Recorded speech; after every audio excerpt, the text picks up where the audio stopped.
ప్రేక్షకులందరికీ నమస్తే. ఈరోజు మనతో ఒక స్పెషల్ గెస్ట్ ఉన్నారు. ఈ స్పెషల్ గెస్ట్ కూడా స్పెషలే.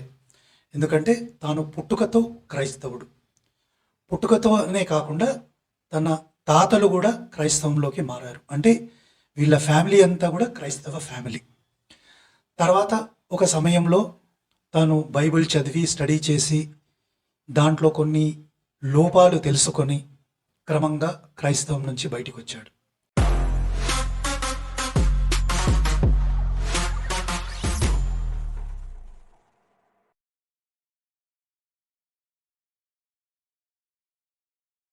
రమేష్, నమస్తే. నమస్తే సార్. బాగున్నారా? బాగున్నాను సార్. సో మీరు బై బర్త్ క్రైస్తవులు అని చెప్పారు. అవును సార్. సో అంటే మీకు తెలియకపోవచ్చు, మీ తాతలు కానీ మీ ఫాదర్ కానీ ఎలా మారి ఉంటారు ఆ టైంలో, ఏమన్నా ఐడియా ఉందా? యాక్చువల్లీ మా తాత వాళ్ళకైతే కొంచెం హిస్టరీ ఉంది సార్. వాళ్ళు కూడా హిందువులుగానే ఉండేవారు. ఓకే. కానీ ఎందుకు మారనేది మాత్రం నాకు తెలియదు. సో అంటే బ్రిటిష్ వాళ్ళు ఉన్న కాలంలో కానీ ఆ టైంలో చాలామంది మతం మారి ఉంటారు. ఎందుకంటే బ్రిటిష్ వాళ్ళు కానీ ప్రలోభ పెట్టారు, క్రిస్టియన్ మిషనరీస్ కూడా చాలా యాక్టివ్ ఉండేది. సో మీరు బైబిల్ని సంపూర్ణంగా ఎప్పుడన్నా చదివారా? చదివాను సార్. అంటే ఈ మధ్యలో అంతకు ముందా? చిన్నప్పుడు అయితే చదవలేదు. సండే స్కూల్కి వెళ్ళేవాడిని. ఓకే. మాకు గృహ ప్రార్థన అంటారు కదా, కుటుంబ ప్రార్థన చేసుకుంటా ఉంటాము. అప్పుడు రోజుకు ఒక అధ్యాయం చదువుకోవడం, ఒక పాట పాడుకొని ప్రేయర్ చేసుకుంటూ ఉండేవాళ్ళం. అంతేగాని సంపూర్ణంగా అయితే చదవలేదు. సో సంపూర్ణంగా ఎప్పుడు చదవలేదు. సో ఫస్ట్ టైం ఎప్పుడు బైబిల్ చదివారు మీరు? 2009 నుంచి స్టార్ట్ చేశాను సార్ ఫస్ట్ బైబిల్ చదవడం. ఓకే. ఇంకా అప్పటి నుంచి కంప్లీట్గా చదవడం. అది కాకుండా మళ్ళీ వేరే వర్షన్స్లో చదవడం, వేరే ట్రాన్స్లేషన్స్లో చదవడం, ఈ విధంగా ఇంకా స్టడీ చేయడం స్టార్ట్ చేశాను అనమాట. అంటే ఎందుకు చేయాలనిపించింది సడన్గా, ఎందుకు చదవాలనిపించింది? అంటే నాకు అప్పుడు కొంచెం భక్తి ఎక్కువగా ఉండే, నా సొంతంగానే నేను మారాను అనమాట. చిన్నప్పుడు అంటే ఇంకా తాత వాళ్ళతో పాటు అలాగే వెళ్ళేవాడిని. నాకు ఉంటుంది కదా మైండ్లో ఎక్కడొక దగ్గర అదే ఉంటుంది కదా. సో కాబట్టి ఇంకా ఆ వాక్యం విని ఇన్స్పైర్ అయ్యేసి నిజమైన దేవుడు, బైబిల్ నిజం అని తెలుసుకుని అప్పుడు దీని గురించి ఇంకా తెలుసుకోవాలి, నేను ఇవాంజలిస్ట్ అవ్వాలని నా యొక్క కోరిక ఉండేది అప్పుడు. సో ఆ విధంగా నేను ఎక్కువగా చదువుకుంటూ ఉండేవాడిని. ఇవాంజలిస్టా లేకుంటే పాస్టరా? ఇవాంజలిస్ట్.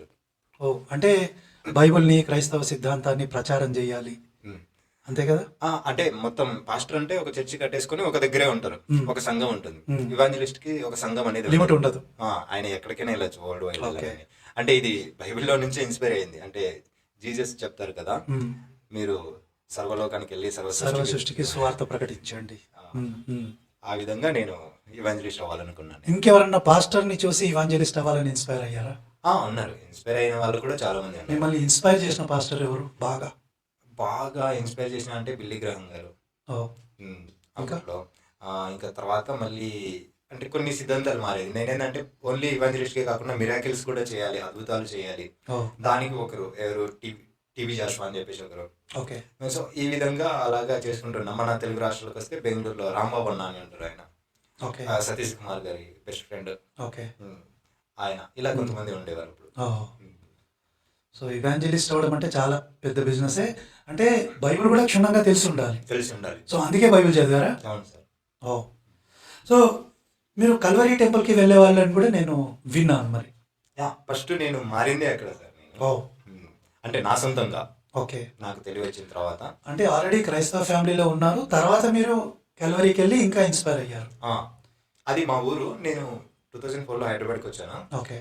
2009లో ఆయన మెసేజ్ ఒక బహిరంగ మీటింగ్ లో సభ జరిగినప్పుడు ఆయన మాటలు వినేసి ఇన్స్పైర్ అయ్యేసి ఇంకా అప్పటి నుంచి నేను స్టార్ట్ చేయడం, బైబిల్ చదవడము. నేను ఫస్ట్ బైబిల్ కొనేది కూడా అక్కడే. ఇంకా ఇప్పటికి ఆ బైబిల్ అలాగే ఉంది. ఈవెన్ మా గల్లీ పక్కకే బోర్డు కూడా పెడతారు సతీష్ కుమార్కి. ఇన్ఫ్యాక్ట్ అప్పుడప్పుడు పెడుతూ ఉంటారు కొన్ని. అంటే ఆయన ఎక్కడో కూర్చొని బోర్డులన్నీ పెట్టేసి డిజిటల్ డిస్ప్లేతో అన్ని చేస్తుంటారు. చాలా మంది పాస్టర్లు కూడా దీని మీద they are not happy, I believe. Actually పాస్టర్లే నాకు చెప్తా ఉన్నారు, అంటే బాధపడడం ఇలాంటివి. డిజిటల్ మీటింగ్స్ పెట్టేసి మాట అనొచ్చు కానీ మాకు ఇబ్బంది అవుతుంది అన్నట్టు వాళ్ళు. ఎందుకంటే దశమ భాగాలన్నీ ఆన్లైన్ వెళ్ళిపోతాయి, వీళ్ళేమో కష్టపడి ఎంత చెప్తున్నా ఎవరు రావట్లేదు. అంటే జనాలు కూడా అలాగే తయారయ్యారు సార్. ఏంటంటే ఎక్కడ ఎక్కువ జనాలు వెళ్తే అక్కడే నిజం ఉంది, అక్కడే దేవుడు ఉన్నాడు, అందుకే ఇలా అని చెప్పేసి వాళ్ళు ఆ విధంగా అక్కడికి వెళ్ళిపోవడం స్టార్ట్ చేశారు. ఓ బట్ సతీష్ కుమార్ అయితే అంటే బైబిల్ ఎప్పుడు చెప్పింది నేను ఎప్పుడు వినలేదు. బట్ డబ్బులు కావాలి, దశమ భాగాలు ఇవ్వండి, అంటే ఎగ్జాంపుల్స్ ఇస్తుంటాడు. చిన్న చిన్న ఒక పిల్లగాడిని ఐ థింక్ ఏదో వీడియోలో చిన్న పిల్లగాడు పైసా కూడా పెట్టి ఒక 2000 ఇచ్చాడు. అంటే అలాంటి మాటలు ఎందుకు చెప్తారు మామూలుగా వీళ్ళు? అదే సార్, ఈ మధ్య అదే ఇంతకుముందు నేను ఉన్నప్పుడు ఇలాంటివి లేకుండే, అంటే అప్డేట్ అవుతున్నారు ఇప్పుడు నాకు తెలిసి. ఓకే, మనకేంటంటే చెప్పేదానికంటే చూస్తే ఎక్కువగా మైండ్ లోకి వెళ్తుంది కదా. సో మేబీ ఆ విధంగా ఏమన్నా మళ్ళీ ఈ వీడియోలో ప్లే చేసి చూపించి, అది కూడా వాళ్ళ దగ్గరికి వెళ్ళి రికార్డింగ్ చేసేసి, మీరు చిన్న పిల్లడు అంటున్నారు, అది కూడా ఒకటే, విధవరాల దగ్గర గురించి కూడా వీడియోలు రికార్డులు చేసి ఇలాంటి. అంటే ఈ మాటలన్నీ విని వేరే వాళ్ళు కూడా అంటే ఇంత చిన్న పిల్లగాడే పాకెట్ మనీ కలెక్ట్ చేసి డబ్బులు ఇస్తే నేనెందుకు ఇవ్వకూడదు అని మోటివేషన్ లాగా. అంటే డబ్బుల కోసమేనా లేకుంటే బైబిల్ కూడా చెప్తారు? ఆయన మాక్సిమం నేను నాకు అప్పటి నుంచి తెలుసు కదా, నేను ఉన్నప్పుడు కూడా ఒక ఆయన చెప్పేది హాఫ్ అన్ అవర్. అది కూడా ఎందుకు చెప్తారంటే ఈ శుభవార్త రక్షణ ఛానల్లో అప్పుడు ఆయనది టెలికాస్ట్ చేసేవారు అనమాట. అందులో 20 minutes చెప్తే 10 minutes దీని గురించే ఉంటుంది, గురించి డబ్బు గురించే ఉంటుంది. టెస్ట్ మనీ చేసి అప్పుడు ఏంటంటే చదివేవారు, పేపర్ మీద టెస్ట్ మనీ చదివేసి మోటివేట్ చేసి. ఇప్పుడు అప్డేట్ అయ్యారు కదా, డైరెక్ట్ చూపించేస్తా ఉన్నారు. సో ఇప్పుడు మీరు అంటే లేటెస్ట్ గానైతే మీరు క్రైస్తవం నుంచి బయటికి వచ్చారు, సో మిమ్మల్ని ఎక్స్ క్రిస్టియన్ అనొచ్చా? అంటే జనరల్ గా అయితే అలాగే అంటారు, బట్ నేనైతే అన్బిలీవర్ అని పెట్టుకున్నాను. దాని కిందకే వస్తుంది. ఓకే, అన్బిలీవర్ అంటే అంతే, బిలీవ్ చేయని వాడుగా. సరే, అంటే బైబిల్ చదివిన తర్వాత అన్బిలీవర్ కావడానికి ముఖ్యమైన రీజన్ ఒక 3-4, దాంట్లో ఫస్ట్ ఏది? ఓల్డ్ టెస్ట్మెంట్ కి న్యూ టెస్ట్మెంట్ కి సంబంధం లేదు. ఓకే, పాత నిబంధనకి కొత్త నిబంధనకి. జూదాయిజంలో ఏదైతే మెస్సే అని ఉన్నారో, ఫస్ట్ ఆఫ్ ఆల్ ఎక్కడ కూడా మెస్సే అనే వ్యక్తి దేవుడు అని ఎక్కడ లేదు. ఆయన ఒక హ్యూమన్ కింగ్ లాగా వచ్చేసి వాళ్ళని పరిపాలిస్తాడు. ఆయన కోసమే వాళ్ళు ఎదురు చూస్తా ఉన్నారు. అందుకే కదా వాళ్ళు మోనోథిజం ఫాలో అవుతారు. పాత నిబంధన కూడా అలాగే ఉంటుంది. కానీ వీళ్ళు ఏంటంటే ఈ క్రీస్తు ఈయనే, ఆయన ప్రవచనాలన్నీ నెరవేర్చాడు. అది ఏంటంటే స్పిరిచువల్ గా వీళ్ళు కన్వర్ట్ చేస్తున్నారు. వాళ్ళు ఏంది ఫిజికల్ గా చేస్తారని వాళ్ళు వెయిట్ చేస్తా ఉన్నారు అనమాట ఎగ్జైల్ లో ఉన్నప్పుడు. దానికి దీనికి అసలు మ్యాచ్ అవ్వలేదు. సో క్రిస్టియానిటీకి జూదాయిజానికి సంబంధం లేదని తెలుసుకున్నాను. మెయిన్ రీజన్ అది. అవును. ఇంకోటి రెండో కారణం ఏంటి? రెండో కారణం ఇంకా ఏమిటంటే ఇది ఒక పొలిటికల్ గా ఇన్ఫ్లుయెన్స్ చేయబడింది. ఎందుకంటే ఫస్ట్ సెంచరీలో సెకండ్ సెంచరీలో ఉన్నప్పటికీ కూడా దానికి అంత మైలేజ్ లేదు. ఎందుకంటే అప్పటికి వేరే ఎక్కువ గ్రీకో రోమన్ కల్చర్ ఎక్కువ నడిచేది కాబట్టి. ఈ కాన్స్టెంట్ అనే చక్రవర్తి వచ్చిన తర్వాత వీళ్ళకి మైలేజ్ ఇవ్వడం, ఫండ్స్ ఇవ్వడము, చర్చిలు కట్టించడం, ఇలా చేయడం ద్వారా ఇది ఒక పొలిటికల్ గా జరిగింది అనేది ఒకటి. అది సెకండ్ రీజన్. మతం కాకుండా ఒక పొలిటికల్ మూవ్మెంట్ లాంటిది. ఎస్. ఇంకా థర్డ్ రీజన్ వచ్చేసి ఈ బైబిల్ ని చాలా సార్లు ఎడిటింగ్ చేసేసుకొని వాళ్ళకి కావాల్సినట్టు వాళ్ళు రాసుకొని చాలా సువార్తలు కానీ తీసేసి వీళ్ళకు ఏదైతే కావాలో వాటిని మాత్రమే పెట్టుకొని బైబిల్ని తయారు చేసుకున్నారు. ఓకే, సో బైబిల్ని చాలాసార్లు ఎడిట్ చేశారు. అండ్ ఇంకోటి తనకి నచ్చినట్టు మార్చుకున్నారు. అవును. సో మీరు కాన్స్టంటైన్ గురించి చెప్పారు. కాన్స్టంటైనే ఈ మతాన్ని ప్రమోట్ చేశారు అన్నట్టు చెప్తారు కదా మరి? అవును. అంటే కౌన్సిల్ ఆఫ్ నైసియా నైసియాలో ట్రినిటీ గురించి జరిగింది.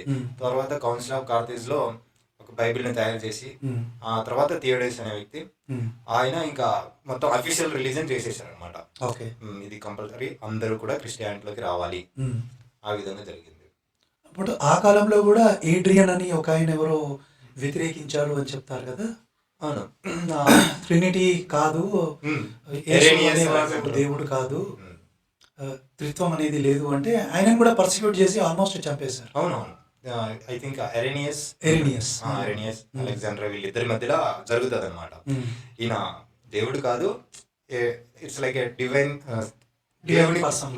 పర్సన్ లాగా చూడొచ్చు, కానీ దేవుడితో సమానం కాదు అని ఉన్నప్పుడు తర్వాత ఆయన ఏం జరిగిందో తెలియదు, కానీ ఒక థియరీ అయితే ఆయన చనిపోయాడు. అలెగ్జాండర్కి ఏంటంటే ఆయనకు పవర్ ఉంది ఇక్కడ కాన్స్టంటైన్ చక్రవర్తి వీళ్ళ ద్వారా పొలిటికల్ గా. సో ఆయనదే పై చేయలిపోయింది. అండ్ తర్వాత ఆ ఏరియాలో చాలా కల్ట్స్ కూడా ఉండేవి. అంటే ఇలాంటి మతాలే క్రైస్తవం కాకుండా ఎన్నో కల్ట్స్ కూడా ఉండేవి. వాటిని కూడా దీంట్లో మర్జీ చేసేసి ఈ రోమన్ రాజులు వాళ్ళ పండుగలని క్రైస్తవుల మీద పెట్టారంటారు కదా? అవును సార్, కరెక్ట్. దీని గురించి నువ్వేం స్టడీ చేస్తావు? యాక్చువల్లీ ఎర్లీ ఫస్ట్ సెంచరీలోనే ఉమ్, అపోలోనిస్ ఆఫ్ తానియా అని చెప్పేసి ఒక అతను ఉండేవారు. అవును. సేమ్ ఆయన కూడా జీసస్ లాగానే ఉండేవారు. ఆయనకు కూడా స్వార్థలు రాశారు. ఆయన కూడా ఇలా అద్భుతాలు చేసినట్టు ఇవన్నీ కూడా వాళ్ళు రాసేసి ఆయన కూడా చనిపోయి 3 రోజులు లేచాడని కూడా చెప్తారు. ఇలాంటి మిత్తులన్నీ చాలా ఉన్నాయి. ఉమ్, సో దానిని తీసుకొచ్చి పెట్టుకున్నారు. ఇప్పుడు జ్యూస్ అంటే జియస్ అనే ఒక దేవుడు ఉంటారు కదా, సన్ గాడ్ అని చెప్పేసి, అవును. ఆయననే జీసస్ లాగా చూసుకున్నట్టు అప్పుడు వాళ్ళు ఇది జీసస్ కి ఏమంటారు? ఆపాదించారు. అవును, ఉమ్, ఉమ్. ఆ విధంగా. జ్యూస్ ఉన్నాడు, తర్వాత హోరస్ అని ఒక దేవుడు ఉన్నాడు. ఆయన కూడా హోరస్. ఏదో చచ్చిపోయి లేచాడు అంటారు. ఆయన ఇంకా 3500 BC-లో చాలా- ఈజిప్టియన్, చాలా పాత. చాలా పాత ఆయన. ఉమ్. ఇంకొన్ని మిత్రాస్ అనే దేవుడు కూడా అవును. రోమన్లు పూజించేవాళ్ళు. అంటే మిత్రాస్ అంటే ఒరిజినల్ గా రోమన్ గాడ్ కాదు. ఉమ్. సుమేరియన్ కల్చర్ లో ఇరాన్ ఇరాక్ ప్రాంతంలో ఉమ్. ఈ మిత్రాస్ అనే దేవుడు, అంటే మిత్రాస్ అంటే సూర్యుడే. ఉమ్. అది మన ఋగ్వేదంలో కూడా ఉంది మిత్రాస్ అనే పేరు. ఓకే. సో ఇండియా నుంచి వెళ్ళిన వాళ్ళే ఉమ్. అక్కడికి వెళ్ళారు. ఆ దేవుడిని మిత్రాసు సన్ గా వర్షిప్ చేస్తే దాన్ని తర్వాత కాలంలో రోమన్లు అడాప్ట్ చేసుకున్నారు. ఓ, ఓకే. అలా అని అంటారు. ఓకే. అలాంటి వాళ్ళు ఉన్నారు సార్, అంటే జీసస్ తో ఈక్వల్ గా సిమిలర్ గా ఉండేవాళ్ళు. ఉమ్. ఎస్క్లేపియస్ అనే వ్యక్తి కూడా ఉన్నారు. ఉమ్. చాలా మంది ఉన్నారు. సో దాని నుంచి యేసు అనే క్యారెక్టర్ ని కాపీ కొట్టిండ్రా? ఎస్, అంటే మీరు దీని గురించి ఏమైనా పరిశోధన చేసిండ్రా? చేశాను సార్. ఉమ్. అలా రాయడానికి గల కారణాలు కూడా అవే. ఎందుకంటే ఇప్పుడు సింపుల్ గా చెప్పాలంటే ఇప్పుడు వర్జిన్ బర్త్ గురించి ఉంది కదా. ఉమ్. ఆ వర్జిన్ బర్త్ అనే కాన్సెప్ట్ హీబ్రూ బైబిల్లో లేదు. ఉమ్. అది సెప్టిజెంట్ లో వాళ్ళు పార్ట్నర్స్ అని చెప్పేసి వాళ్ళు రాసేసుకుని పెట్టుకున్నారు దాన్ని. ఉమ్. అవును. హీబ్రూలో ఆల్మా అని ఉంటుంది. అవును. అది ఎందుకు వచ్చిందంటే ఈ Greek mythology, Greco Roman culture లో వాళ్ళకి ఏంటంటే దేవుళ్ళు మిరాక్యులస్ గా పుట్టడం కానీ ఇలాంటివన్నీ ఉండేవి అనమాట. రోమన్ కల్చర్ లో, గ్రీక్ కల్చర్ లో. ఉమ్. దాన్ని తీసుకొని ఇన్స్పైర్ అయ్యి రాసుకునేటివి ఇవి. ఉమ్. యాక్చువల్గా వెర్జిన్ అంటే బెతులా అనే పదం ఉండాలి, ఉమ్. కానీ గ్రీక్లో వీళ్ళు ట్రాన్స్లేట్ చేసినప్పుడు బెతులా పదం వాడక అల్మా అనే పదం వాడు. అంతే, కరెక్టే. ఉమ్. వర్జిన్ అంటే బెతుల్ అనే బెతులా అని ఉండాలి. సో కానీ అక్కడ అల్మా అనేది. అల్మాన్ ఉంది. అదే ఐజాయాలోనే చాలా చోట్ల వర్జిన్ కి సంబంధించిన పదం బెతుల్ అని వాడారు. ఉమ్. కానీ ఈ ఒక్క దగ్గర మాత్రమే అల్మా అని చెప్పేసి అల్మాన్ వాడారు. ఉమ్. సో వేరే లాంగ్వేజ్ లో ట్రాన్స్లేట్ చేసినప్పుడు కూడా పార్థినోస్ ఏదో పార్థినోస్ వర్డ్ వాడారు. దాని నుంచి వీళ్ళు కాపీ కొట్టారు కాబట్టి ఇక్కడ వర్జిన్ అనే పేరు వచ్చేసింది. యాక్చువల్లీ వీళ్ళు న్యూ టెస్ట్మెంట్ గ్రీక్ సెప్టిజెంట్ లో నుంచి రాసుకున్నారు సార్. అది ఉమ్. హీబ్రూలో నుంచి రాలేదు. రాయలేదు. సో దాని వల్ల ఈ ఎర్రర్స్, ఈ ట్రాన్స్లేషన్ మిస్టేక్స్. అంటే ఈ మత్తయి అనేవాడు నిజంగానే లేడు, కానీ మాథ్యూ అనేవాడు నిజంగా ఉంటే వాడు చాలా క్లెవర్గా అక్కడ ఉన్న పదాలని, అంటే ఏషియా 7:14లో ఉన్న దాన్ని మార్చేసి అక్కడ వర్జిన్ చేసి తనకు ఆపాదించుకున్నాడు. అంటే వర్జిన్ పుడతాడు మెస్సియా అనేవాడు. అసలు వర్జిన్ కు పుట్టినా పుట్టకపోయినా ఆ కాన్సెప్ట్ పక్కన పెడితే ఫస్ట్ ఆఫ్ ఆల్ వర్జిన్ కి సంబంధించింది కాదు. ఒకవేళ వర్జిన్ గా పుట్టినా అన్నా కూడా అది ఏసైకి సంబంధం లేదు. ఆ కాంటెక్స్ట్ వేరు. అది ఏంటి, సిరియా రాజుల దగ్గరికి అశ్వర్ కోసం చెప్పబడినది అది. ఆ ఇద్దరు రాజులు దండెత్తి వస్తారు. సో అదొక ప్రొఫెసీ లాగా, అంటే ఈ పిల్లగాడు ఆల్రెడీ పుట్టాడు అంటారు కొందరు. సో అతడు పుట్టి పాలు తేనె తాగే టైంకి, తినే టైంకి ఆ ఇద్దరు రాజులు నశిస్తారు, అది ప్రవచనం. కానీ మధ్యలో వర్జిన్ అని ఇరికేసి మాథ్యూ నిజంగా సార్ ఎంత అంటే ఆయన ఎంత పాత నిబంధనలో ఉన్న వచనాల్ని ఎంత మిస్ ట్రాన్స్లేషన్, మిస్ కోట్ చేసుకున్నాడంటే అసలు సంబంధం లేనివన్నీ ఒక్క లైన్ లోటివి అక్కడ కాంటెక్స్ట్ సంబంధం లేనివన్నీ తీసుకొని వచ్చేసి అక్కడ పెట్టేసి ఏసైకి అతికిస్తా అంటాడు. అసలు జీనాలజీ సంబంధం లేదు, మళ్ళీ తర్వాత ఒరిజిన్ పుట్టాడు అంటాడు. ఆయన చెప్పేవన్నీ చాలా ఉంటాయి. ఆయన ప్రాఫెసీస్ మీరు ఒకసారి ఎప్పుడన్నా చదవాలి, మళ్ళీ కామెడీగా అనిపిస్తే అసలు ఎంత అంటే సింపుల్ గా ఎక్కడికో ఒరిజినల్ కూడా అవసరం లేదు. ఈ తెలుగు బైబిల్లోనే అక్కడ రాసిన దాన్ని తీసుకుని ఓల్డ్ టెస్ట్మెంట్ ఒరిజినల్ టెక్స్ట్ చదివితే మొత్తం మిస్ కోట్స్ ఉంటాయి అంతా. చదివాను నేను. స్టార్టింగ్లో మాకు కౌంటర్లు వచ్చేవి, మేము వీడియో చేసేటప్పుడు రక్షణ టీవీ వాళ్ళు కౌంటర్ చేసేవి మాకు. సో మేము మళ్ళీ చదివి గ్రీక్లోకి, లాటిన్లోకి వెళ్ళి అన్ని చదివిన తర్వాత అక్కడ మేము చెప్తున్నదే ఉండేది, అయినా వీళ్ళు ఒప్పుకునేవారు కాదు. అదే వీళ్ళు ఏమనుకుంటారంటే, నేను కూడా ఆర్గ్యూ చేయడానికి ఆపేసాను సార్ వాళ్ళతోటి. ఎందుకంటే ఆదిమ హీబ్రూలో నుంచి తెలుగు బైబుల్ ట్రాన్స్లేట్ చేయబడింది అని చెప్పేసి వీళ్ళు చెప్పుకుంటా ఉంటారు. అసలు హీబ్రూలో నుంచి అసలు ఒరిజినల్ గ్రీక్కే దిక్కు లేదంటే వీళ్ళు తెలుగు దాంట్లో నుంచి ఎలా ట్రాన్స్లేట్ చేసుకుంటారో నాకు అర్థం కావట్లేదు. ఎగ్జాక్ట్లీ. సో ఇంకోటి, నేను జనరల్గా నాలాంటి వాళ్ళు జనరల్గా, అంటే నేను చాలా సంవత్సరాల క్రితం యేసు అనేది ఫేక్ క్యారెక్టర్, అసలు లేనే లేడు అన్న. సో మీరేమనుకుంటారు, యేసు అనేవాడు ఉన్నాడా నిజంగా? అంటే యేసు అనే వ్యక్తి ఉండొచ్చు, బట్ ఈ బైబిల్లో ఉన్న బైబిల్లో చెప్పినట్లు బైబిల్లో ఉన్న యేసు అయితే లేరు. మ్యాజిక్లు మిరకల్ ఏం చేయాలి, ఏం లేవు. దేవుడి కుమారుడు కాదు. అది మన సింపుల్ గా చిన్న కామన్ సెన్స్ యూజ్ చేసి చదివితే హిస్టరీ గురించి తెలుసుకుంటే చాలు సార్. ఎందుకు వీళ్ళే చెప్పుకుంటా ఉంటారు కదా, ఏంటి సంకల్ కొట్టుకుంటా ఉంటారు, జోసిఫియస్ ఫ్లేవియస్ హిస్టోరియన్ అని చెప్పేసి. ఆయన ఎందుకు రాయలేదు జీసస్ గురించి? అది కూడా ఎస్ఆర్బిఎస్ అనే వాళ్ళు తర్వాత ఓకే జేమ్స్ బ్రదర్ క్రైస్ట్ అని చెప్పేసి ఉండేవారు అని చెప్పేసి ఆయన థర్డ్ పర్సన్ గా రాయబడింది, ఆయన చూడలేదు ఆయన. సో ఆయన కూడా ఫస్ట్ సెంచరీలోనే ఉన్నారు కదా మరి. యూసేబియస్ సెకండ్ సెంచరీ ఏమో, Josephus Flavius first century, Eusebius second century. ఎస్ఏబిఎస్ తర్వాత ఈ బైబిల్ మొత్తానికి కర్త కర్మ క్రియ ఆయన అనమాట. చర్చ్ ఫోర్ ఫాదర్స్ అంటారు కదా వీళ్ళని. అంటే బైబిల్ కి ఈ ఏమంటారు ఈ మర్జ్ చేయడానికి అన్ని పుస్తకాలన్నీ తీసుకొచ్చి దగ్గర పెట్టడానికి కారణం ఆయన. సో ఆయన అద్భుతాలు చేసింటే ఇది కంటిన్యూ చేస్తాను. ఒకవేళ ఆయన అద్భుతాలు చేసినట్టు ఎన్నో ఉన్నాయి, చనిపోయిన వాళ్ళని లేపినవి అని చెప్పేసి, భూకంపాలు వచ్చినాయని సిలువ వేసినప్పుడు ఇవన్నీ ఉన్నాయి. ఈ యాంటిక్విటీస్ లో మనం చూసుకుంటే ప్రతి ఒక్క చిన్న దాన్ని మెన్షన్ చేసిన ఆయన ఇన్ని పెద్ద పెద్దవి జరిగినట్టు, అంటే భూకంపాలు వచ్చినట్టు, చనిపోయిన వాళ్ళు సమాధిలో నుంచి తిరిగి లేచి వచ్చినట్టు, 5,000 మందికి పంచిపెట్టి, అది 5 రొట్టెలు 2 చేపలు పంచి, ఇవన్నీ ఎందుకు రాయలేదు సార్? ఎగ్జాక్ట్లీ, అవన్నీ చాలా ఇంపార్టెంట్ అయినట్టు కదా. ఇంకో పాయింట్ కూడా, హెరోది చిన్న పిల్లల్ని చంపాడు అని చాలా పెద్ద వార్తది, అసలు లేదు అందులో. సో అంటే మరి ఈ క్రైస్తవులు చదవరా ఈ హిస్టోరియన్ బుక్స్? కోట్ చేస్తారు కానీ ఎవరు చదవరు. వాళ్ళకి బైబిల్ ఏం కాదే, బైబిల్లో చెప్పిందే అంటే వాళ్ళకు ఏ మెటీరియల్ వస్తుందో ఆ మెటీరియల్ చూసుకొని మాట్లాడతారు, కానీ ఎవరు కూడా జోసెఫియస్ బుక్స్ చదవరు. ఆ జోసెఫియస్ ఏదైతే జోసెఫియస్ పేరుతో ప్రక్షిప్తం చేసిన 4-5 లైన్లు అవే చదువుతారు. అది కూడా ఎస్ఎఫ్ఎస్ వాళ్ళు ఎడిటింగ్ చేసిందే సార్, ఎడిటింగ్ చేసింది ఆయన ఎస్ఎఫ్ఎస్ ఆయన బుక్ లోనే ఆయన రాసుకున్నారు. ఇవన్నీ బైబిల్ ని ఎడిటింగ్ చేసిన ఇదంతా అదే ఒకటి. సో ఇప్పుడు ప్రొఫెసీస్ అంటారు కదా, ప్రొఫెసీస్ లో ఎంత నిజం ఉంది? యాక్చువల్లీ నేను ఓల్డ్ టెస్ట్మెంట్ లో కూడా ప్రాఫెసీస్ అన్ని ఫెయిల్ అయిన ప్రాఫెసీస్ చాలా ఉన్నాయి. కానీ వీళ్ళు ఏమంటారంటే ఓకే ఇప్పుడు వాళ్ళ తరపునే వెళ్ళాలి కాబట్టి ఏది ప్రాఫెసీ నెరవేర్చాడు అంటే జీసస్ 0 ప్రాఫెసీస్ ఒక్కటి కూడా నెరవేర్చలేదు. ప్రాఫెసీస్ అనేది అని కూడా అర్థం లేకుండా వీళ్ళు మాట్లాడుతూ ఉంటారు. ఏంటంటే ఈ సాంగ్స్ అనేవి ప్రాఫెసీస్ కాదు అసలు, అవి లామెంటేషన్స్. ఆయన ఏంటి నా బట్టలు వేసుకున్నారు, నా చేతులు కాళ్ళు పొడిచారు అనేది అది మిస్ట్రాన్స్లేషన్స్, దానికి ఆన్సర్స్ ఉన్నాయి.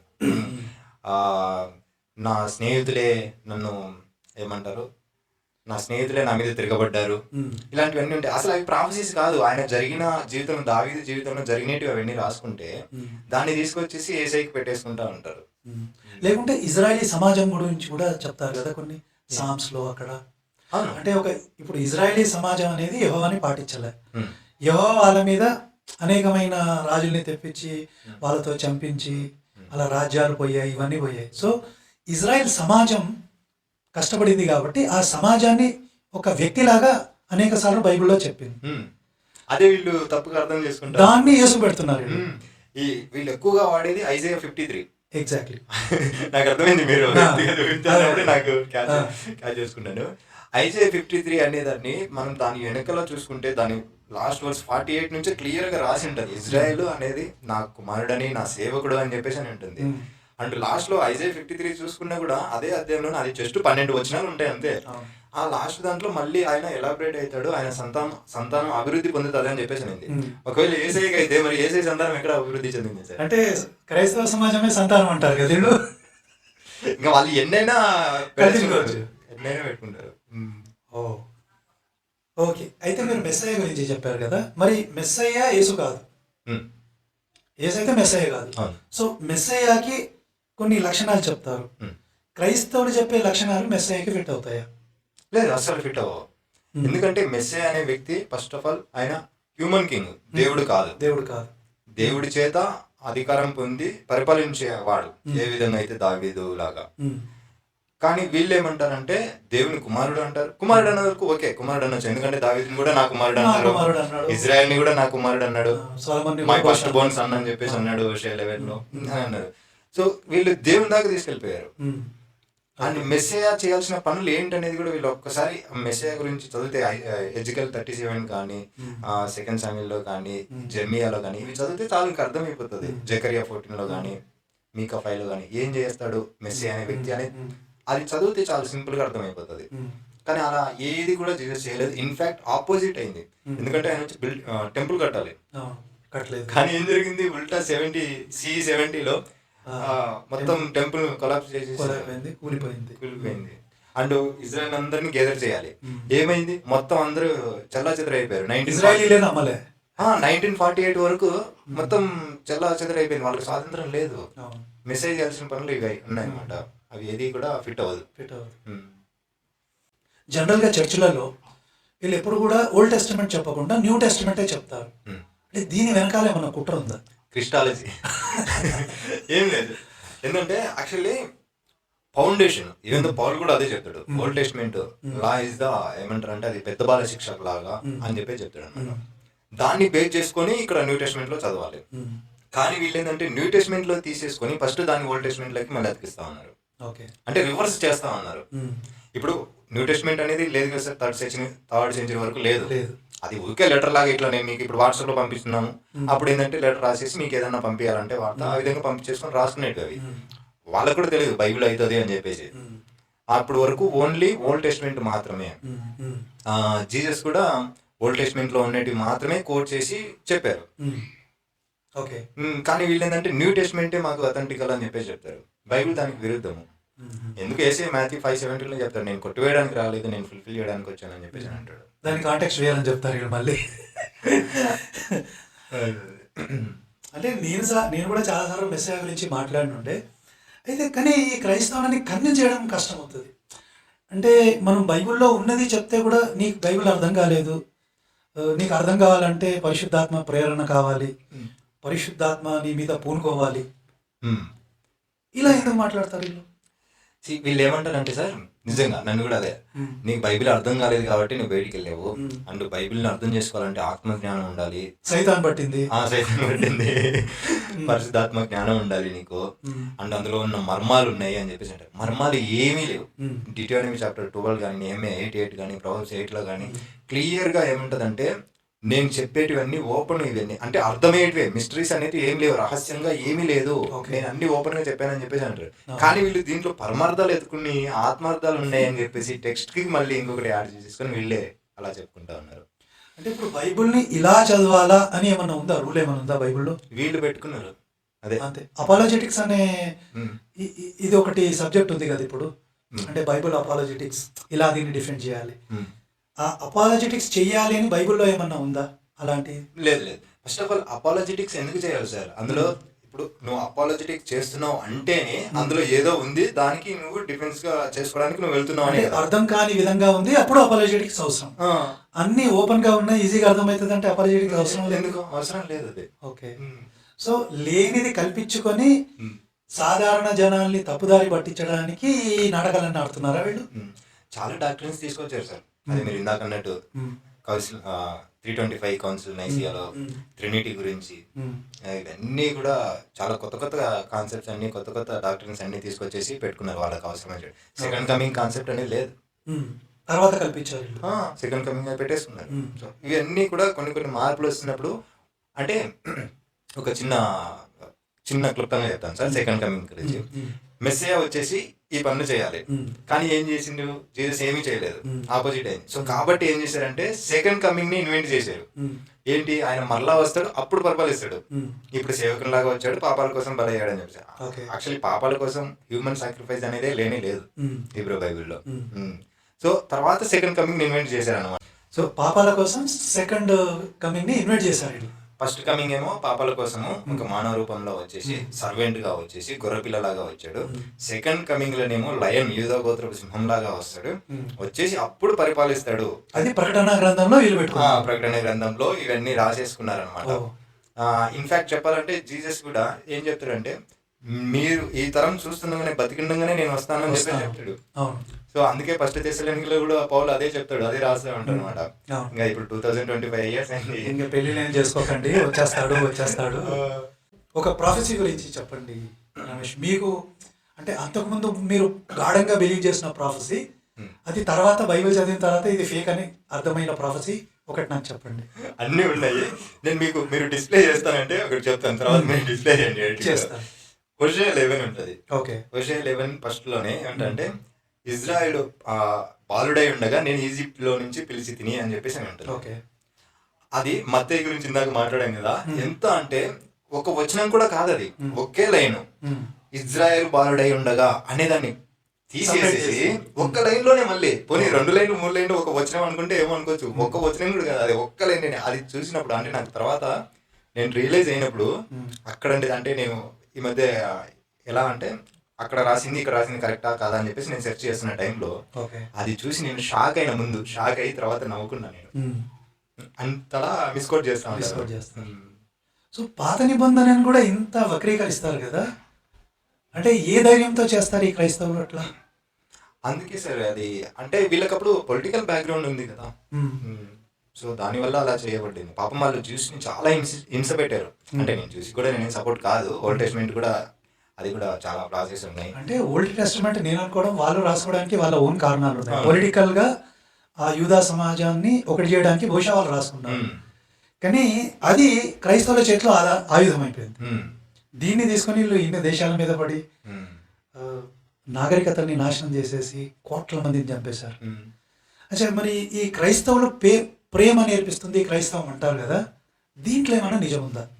ఎక్కువగా కోట్ చేసేది ఏంటంటే యోహాను సువార్త 3:16 దేవుడు లోకాన్ని ఎంతో ప్రేమించిన తన కొడుకుని చేశాడు అని చెప్పే చెప్తారు. అండ్ ఇదే జాను ఫస్ట్ మొదటి యోహాను పత్రికలో కూడా ఇలాగే చెప్తాడు, దేవుడు ప్రేమయ్య ఉన్నాడు అని చెప్పేసి. అంటే ఎవరు దేవుడు? యెహోవా, ఆయన గురించే రాయబడింది.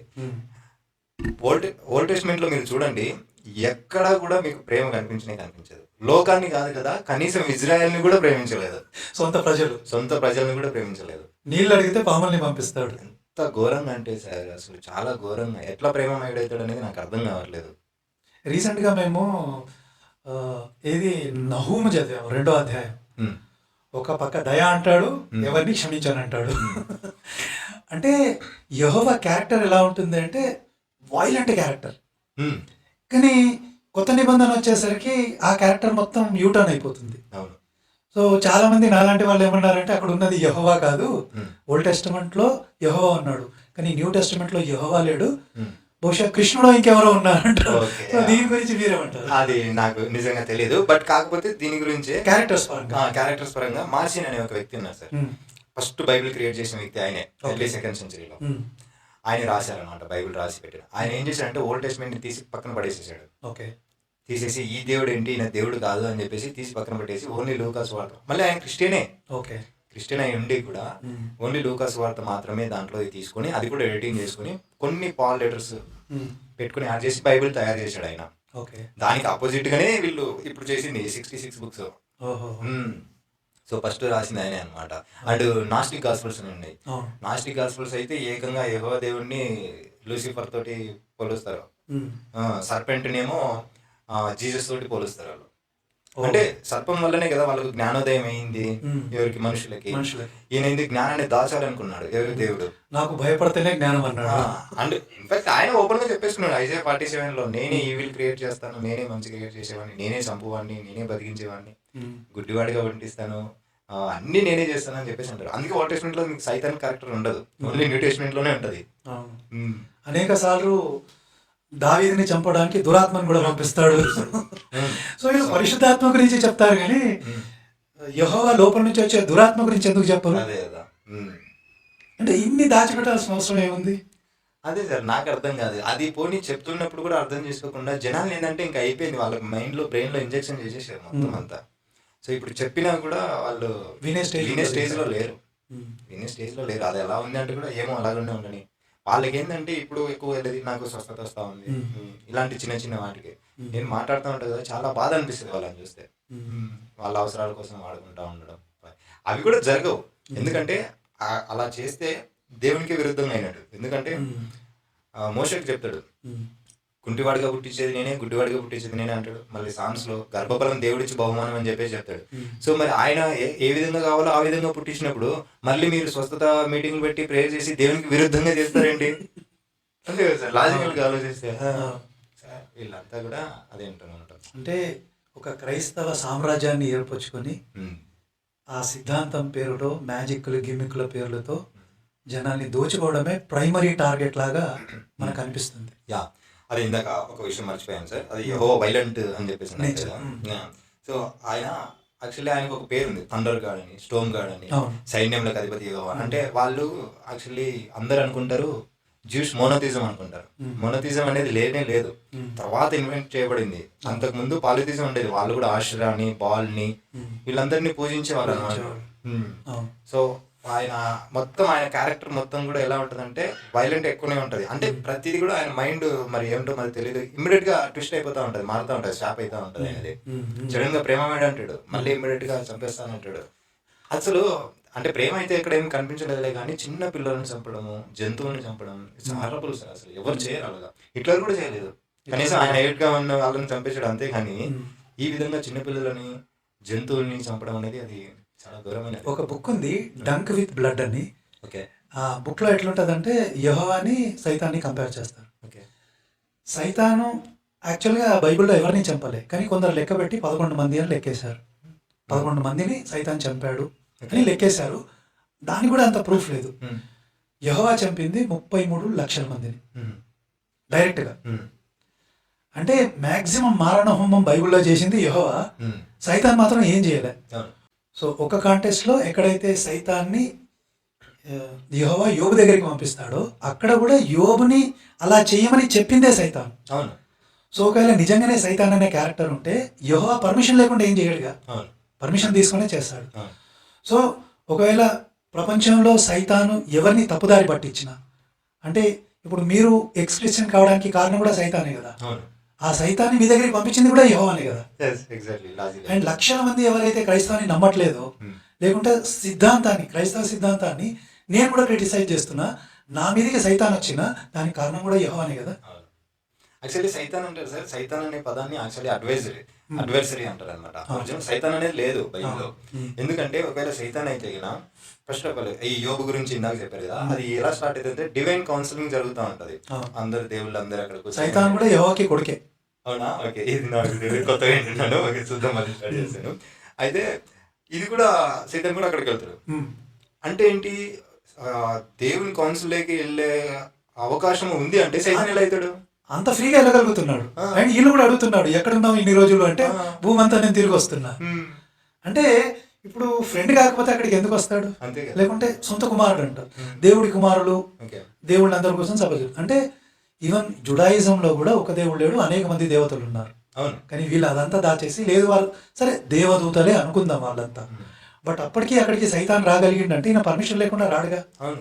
అంటే ప్రపంచంలో ఏ తప్పులు జరిగినా అకార్డింగ్ టు క్రైస్తవులు అది చేస్తున్నది యెహోవానే కదా. మరి సైతాన్ ఎందుకు తిడతారు రమేష్లు?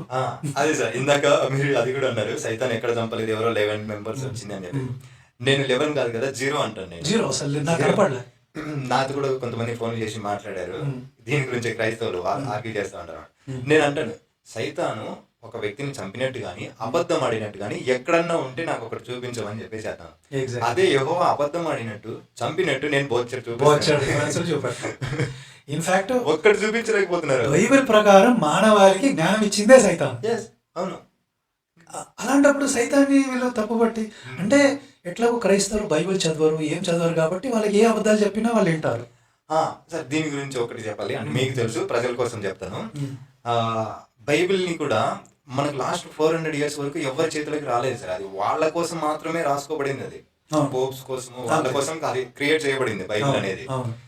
అంతకు ముందు ట్రాన్స్లేట్ చేసిన ఎవరు, విలియం టెండల్, ఇంకొక అతను ఎవరో ఉన్నారు, ఇద్దరు ఉన్నారు.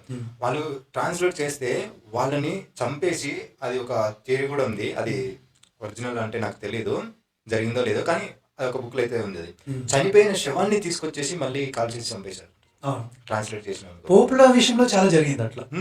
అంటే ప్రొటెస్టెంట్ మూమెంట్ రాకముందు కేథలిక్ వాళ్ళు ఏంటంటే ఒక పోపు అంటే ఒకటికి పడేది కాదు.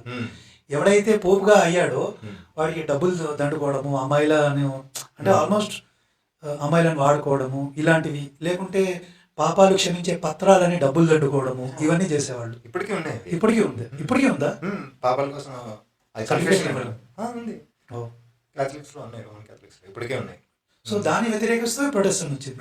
సరే, వీళ్ళేమన్నా మేలు చేస్తారంటే వీళ్ళు కూడా దేశాల మీద పడి అదే చేశారుగా. అవును. ఈవెన్ ఇంగ్లీష్ లో ట్రాన్స్లేట్ చేసిన బైబిల్లో టిండల్ ఆయన కూడా చంపేశారు, చాలా ఘోరంగా చంపేశారు. మళ్ళీ మాది ప్రేమ మతం అంటారు. ఇండియాలోకి వచ్చి మన మీద దౌర్జన్యం చేసి ఇప్పుడు బ్రిటిష్ వాడు కోట్లు దోసుకెళ్లారు. కానీ బ్రాహ్మణులను తిడతారు వీళ్ళు, కానీ దోసుకెళ్ళిన బ్రిటిష్ వాడు నా ఆత్మీయ తల్లిదండ్రులు అంటాడు ఒక ఆయన. బ్రిటిష్ వాడు నా ఆత్మీయ తల్లిదండ్రులు, మాకు డ్యామ్స్ కట్టించాడు, మాకు చదువు చెప్పించాడు. ఆల్రెడీ లక్షల గురుకుల స్కూళ్ళు ఉన్నాయి బ్రిటిష్ వాడు రాకముందే మన దగ్గర. కానీ బ్రాహ్మణుని తిడతాడు, కానీ మనల్ని దోసుకెళ్ళిన బ్రిటిష్ నుండి కానీ క్రిస్టియన్ మిషన్ అని ఒక్క మాట అన్నాడు. అంటే ఎందుకు ఈ హిపోక్రసీ వీళ్ళది?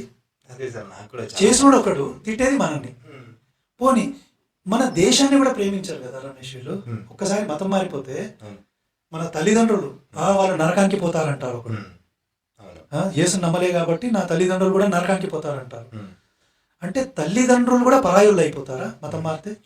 యా, అంటే నేను రివీల్ చేయకూడదు, ఇది నా ఓన్ ఫ్యామిలీలోనే అలాగే జరిగింది. అంటే దేవుని కోసం ఇలాగా వదిలేసి వెళ్ళిపోయినాను. అంటే అది యేసే చెప్పాడు కదా మాట. అదే అంటున్నా, అది పట్టుకుని దేవుడి కోసం తల్లిదండ్రుల్ని అక్క చెల్లెల్ని అన్నదమ్ముల్ని వదిలేసిన వాడు వాడే గ్రేట్ అన్నట్టు. ఇక్కడ ఉన్నది వదిలేసుకుంటే పరలోకంలో వందింతలు వస్తుంది అని. అంటే ఇంత కుట్ర అనేది మనకు బైబిల్లో కనిపిస్తుంటే ఈ పాస్టర్లకు ఎందుకు కనపడదు? ఇవన్నీ తెలుసు సార్ వాళ్ళకి, అని తెలుసు కానీ చెప్పరు. చెప్తే దందా మొత్తం చౌకట్ అయిపోతుంది. వాళ్ళకి తెలుసు వాళ్ళకి. అందుకే ఇందాక మీరు అపోలోజెటిక్స్ అనేది అందుకే పెట్టుకున్నారు వాళ్ళు.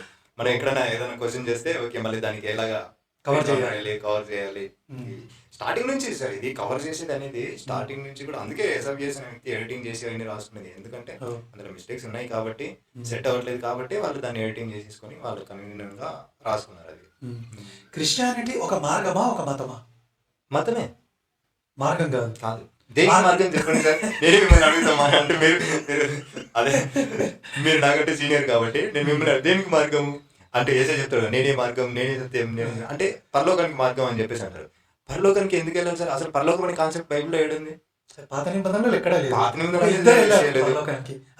అది అసెండెడ్ అన్నట్టు ఏలియా ఈనోకు అని చెప్పేసి అంటారు. కానీ వాళ్ళు దాంట్లో వాళ్ళు పరలోకం వేరు, అది వేరు, వాళ్ళది వేరు. వీళ్ళు అనుకున్నట్టు అగ్నిరథం వచ్చి తీసుకెళ్ళిందన్నా కూడా వాళ్ళు కింద వెతుకుతారు, పడిపోయిండు అంటే వాళ్ళకు కూడా డౌటే తీసుకెళ్ళాడా లేదా అని. అదే నేను ఒకటి అడుగుదాను సార్, అంటే పుష్పక విమానం గురించి చెప్తా ఉంటారు కదా, మాకు కూడా ఉంది సార్ రథం. డైరెక్ట్ గుర్రాలే పైకి వెళ్ళిపోతాయి, ఇంజన్ మోటార్ ఏం అవసరం లేదు, గుర్రాలతోటే వెళ్ళిపోతాయి అనమాట.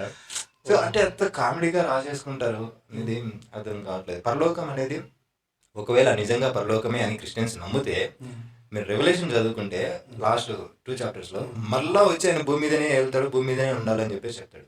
పరలోకంలో వీళ్ళు ఉండరు, పరలోకం అసలు వీళ్ళకి సంబంధం లేదు, భూమి మీదనే ఉంటారు అనమాట. కానీ వీళ్ళు పరలోకం ఫ్లాట్లో అనుకుంటున్నారు సార్. పరలోకంలో కాదు. ఇప్పుడు ఇక్కడ ఉన్న ఆస్తిని అంతా పాస్టర్లకి ఇచ్చేస్తే, మొన్న ఎవరో పాస్టర్ కూడా ఏదో వీడియోలో చెప్పినట్టున్నాడు ఏంటంటే ఇక్కడ సేఫ్ కాదు డబ్బులు, మీరు ఇచ్చేస్తే పరలోకంలో ఇంకా సేఫ్ ఉంటాయి, ఇంకెక్కువ డబ్బులు వస్తాయి అని. సరే పరలోకంలో ఆకలి దప్పులు ఉండవు, తిన్నాను. ఇప్పుడు కోటి విద్యలు కూటి కోసం అంటారు. ఇప్పుడు ఆకలి దప్పులు లేనప్పుడు పరలోకంలో డబ్బులు ఎందుకు సార్? నాకు అర్థం కాదు. ఎందుకు ఏమన్నా కొనుక్కోవాలా అంటే అక్కడ కూడా ఇలాగే ఉంటుంది అని కదా వీళ్ళు చెప్పేది. అంటే అక్కడ కూడా ట్రేడింగ్ ఉంటుంది, అక్కడ కూడా షాపులు ఉంటాయి, KFCలు ఉంటాయి. అంటే కొన్ని చెప్పారు కదా, ఏసీ రూమ్లు ఉంటాయి, అపార్ట్మెంట్లు ఉంటాయి. ఒక తాతనైతే ఏకంగా ఆడ సెక్స్ కూడా దొరుకుతుంది అన్నట్టు, ఓఫీర్ తాతన ఎవరు. అవునా? అది నాకు తెలియదు. అంటే ఇవన్నీ ఎందుకు భ్రమ పెట్టడానికి జనాల్ని? ఇవన్నీ మోటివేషన్ ఏంటంటే సార్, మెయిన్ పౌలు అనే ఒక వ్యక్తి నాకేదో దర్శనం వచ్చింది, నేను చూశాను అని చెప్పేసి క్రిస్టియన్ న్యూ టెస్ట్మెంట్ మొత్తాన్ని డామినేట్ చేసింది ఆయనే. 14 సో అన్ని లెటర్స్ ఆయనే రాశాడు. అదే మనము దాన్నే ఇన్స్పిరేషన్ గా తీసుకొని ఇప్పుడు పాస్టర్లు కూడా నాకు దేవుడు దర్శనం ఇచ్చాడు, సో కాబట్టి ఇది జరుగుతుంది, మీరు నాకు డబ్బులు ఇవ్వండి, ఇంకా పౌల్ని కాపీ పేస్ట్ చేసుకుంటా ఉన్నారు, వాడుకుంటా ఉన్నారు అనమాట. అదే ఒక పీటరు జీసస్ తో పాటు ఉన్నాడు. ఫర్ ఎగ్జాంపుల్ ఒక మూమెంట్ ఉన్నాడే అనుకుందాం, జీసస్ ఆయనతో పాటు ఉన్నాడు, ఆయనతో చేశాడు. కానీ ఆయనను ఖండిస్తూ ఆయన గాస్పల్ లేదు, గాస్పల్ ఆఫ్ పీటర్ లేదు, గాస్పల్ ఆఫ్ థామస్ లేదు, తీసేశారు. మేరీ మగ్దలేనా గాస్పల్ అది కూడా లేదు, తీసేసి వీళ్ళ వ్యాపారానికి ఫిట్ కాదు అవన్నీ. సో అందుకని చెప్పేసి తీసేసి చేశారనమాట. అందుకే నేను ఇది ఒక పొలిటికల్ అని చెప్పేసి నేను అనుకుంటాను. చాలా సార్లు క్రైస్తవులు యేసును వదిలేస్తారు కానీ పౌలుని వదలరు. పౌలే వాళ్ళకి ఇంపార్టెంట్, యేసు కూడా ఇంపార్టెంట్ కాదు.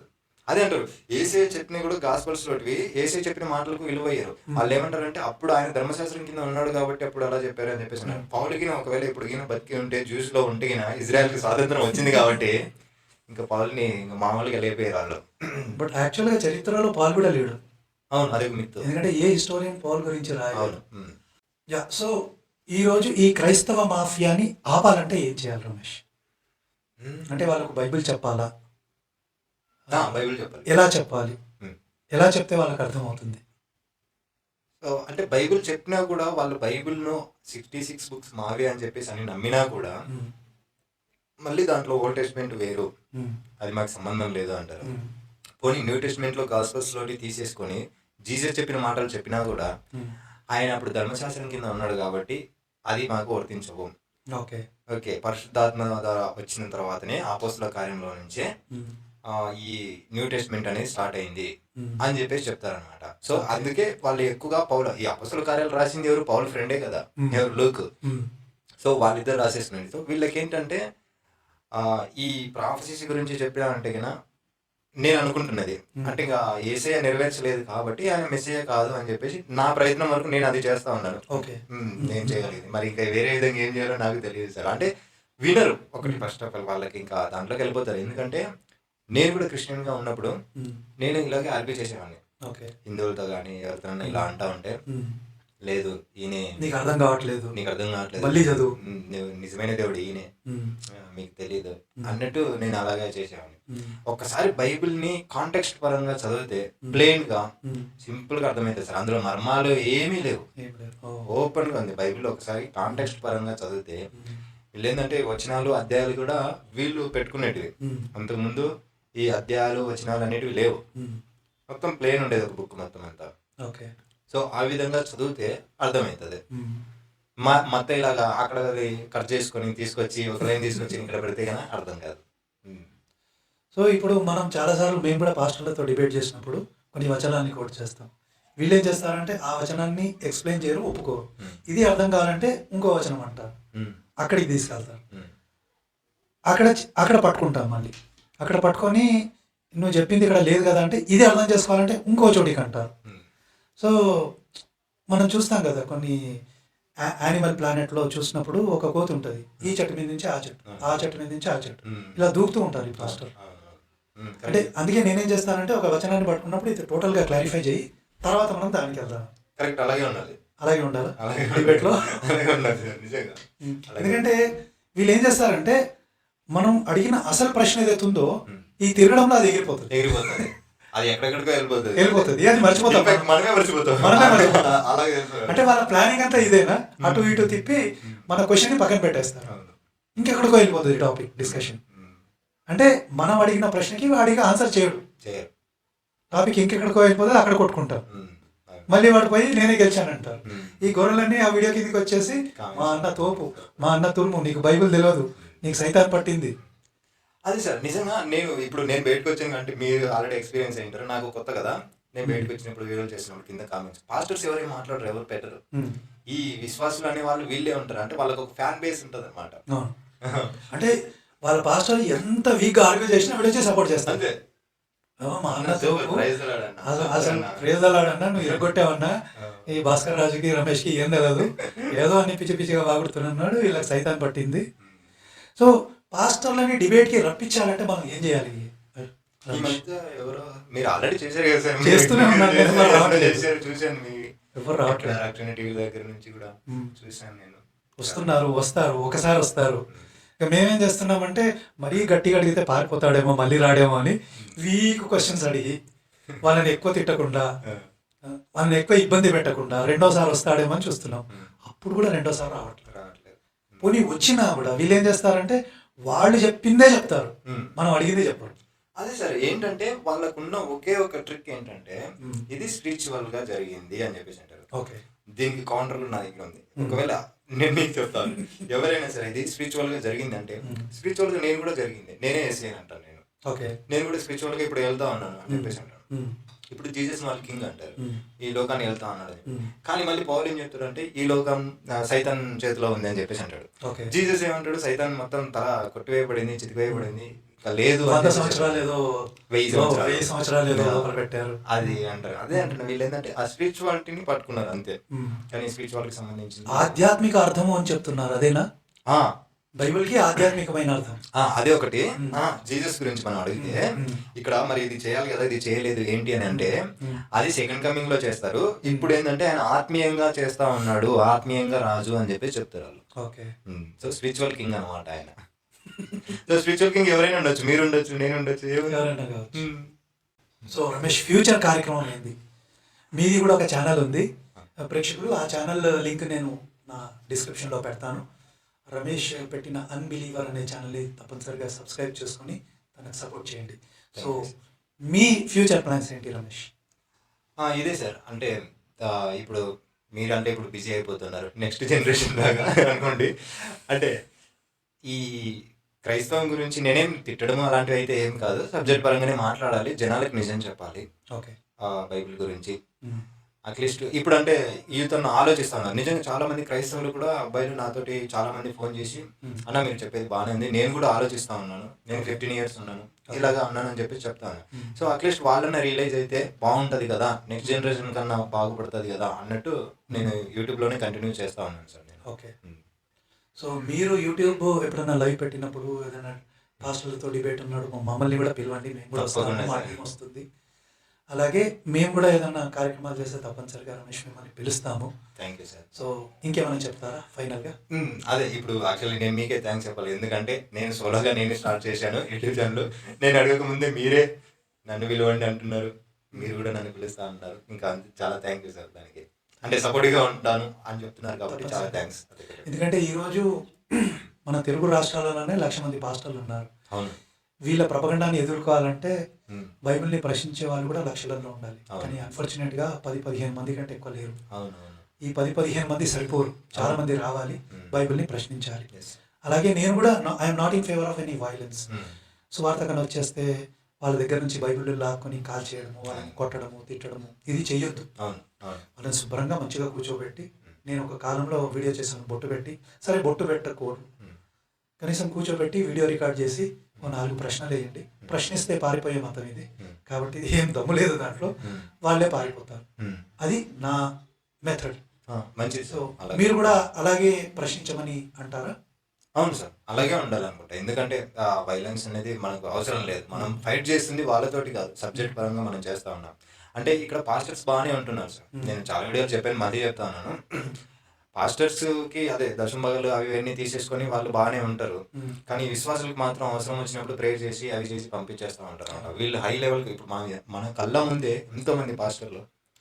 నా ఫ్రెండే ఒక అబ్బాయి రిసెప్షన్లో పనిచేసేవాడు, నేను కీబోర్డ్ నేర్చుకోవడానికి వెళ్తున్నప్పుడు. ఈరోజు ఒక ప్రాఫిట్ అని చెప్పుకుంటూ కారు కొనుక్కొని స్టేట్స్ తిరుగుకుంటూ అక్కడ ఇక్కడ, అంటే లెవెల్ మారిపోయింది అనమాట, కార్లలో తిరుగుకుంటూ అలా చేసుకుంటూ. అంటే కానీ ఇక్కడ విశ్వాసుల స్టేజ్ మాత్రం వాళ్ళు అలాగే ఉంటున్నారు. వాళ్ళు గ్రోత్ అయితే అట్లీస్ట్ అది నిజం అని చెప్పేసి అనుకోవచ్చు. ఎందుకంటే బైబిల్లో కూడా చెప్తారు కదా, దశంభాగం ఇస్తే ఆకాశ వాకిట్లో నిప్పి నీకు పట్టజాలంత విస్తారాన్ని ఆయన ధననిధిని ఇస్తాను అని చెప్పేసి అన్నప్పుడు అది పాస్టర్లకే ఇస్తున్నాడు, ఎందుకు ఇచ్చేవాళ్ళు కదా, వీళ్ళు కదా ఇచ్చేది దశంభాగాలు, వీళ్ళకి ఇవ్వాలి కదా, మరి వాళ్ళకి ఎందుకు ఇస్తారు? కాదు, ప్రార్థన చేస్తే డైరెక్ట్ పాస్టర్లకు డబ్బులు రావా? అడుక్కోవడం ఎందుకు? అదే కదా. అంటే అది లేదా?